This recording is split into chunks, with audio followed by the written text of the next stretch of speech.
هي جنة طابت وطاب نعيمها. Assalamu alaikum wa rahmatullahi wa barakatuh. Mes chers frères et sœurs, les jours, les nuits, les mois et les années sont en train d'accélérer et passent tellement vite qu'on ne peut distinguer entre les minutes et les heures et entre les mois et les années.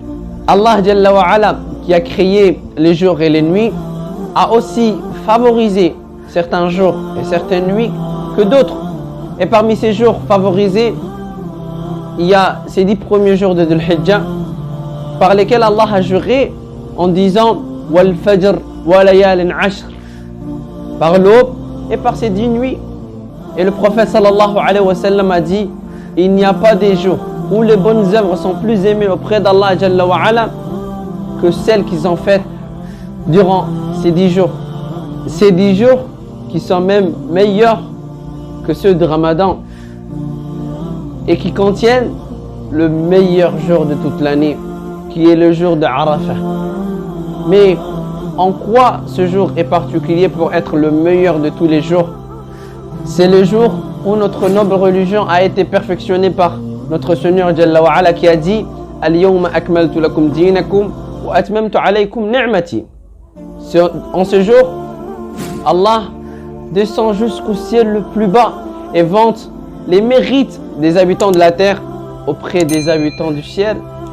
C'est un jour où les péchés sont pardonnés et excusés et même beaucoup de personnes sont sauvées de l'enfer.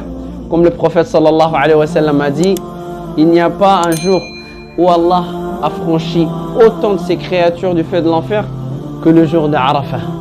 L'invocation de Arafah, c'est-à-dire l'invocation faite dans le jour de Arafah, est la meilleure invocation car elle est généralement exaucée comme a dit le prophète sallallahu alayhi wa sallam. Et le jeûne de Arafah te permet d'effacer tes péchés de 2 ans, l'année précédente et l'année en cours. C'est par sa grâce qu'il nous a accordé des moments et des périodes que les récompenses et les mérites sont plus élevés et même démultipliés. Des périodes où le serviteur rattrape ce qu'il a manqué. Le bienheureux, c'est celui qui prête attention et qui en tire profit. Mais le malheureux est celui qui les néglige et qui se dirige vers sa propre perdition. Donc, chers frères et sœurs, profitez de ce jour de Arafah en multipliant les adorations, en multipliant les invocations, en multipliant l'évocation d'Allah Jalla wa Ala et surtout en jeûnant. En jeûnant, car il se peut que vous ne le verrez plus jamais. Partagez ces informations avec vos proches, vos amis et toute personne que vous le connaissez, car il se peut qu'une personne jeûne à cause de l'information que vous l'avez offerte. Et jusqu'à notre réunion, astaudi'ukumullah.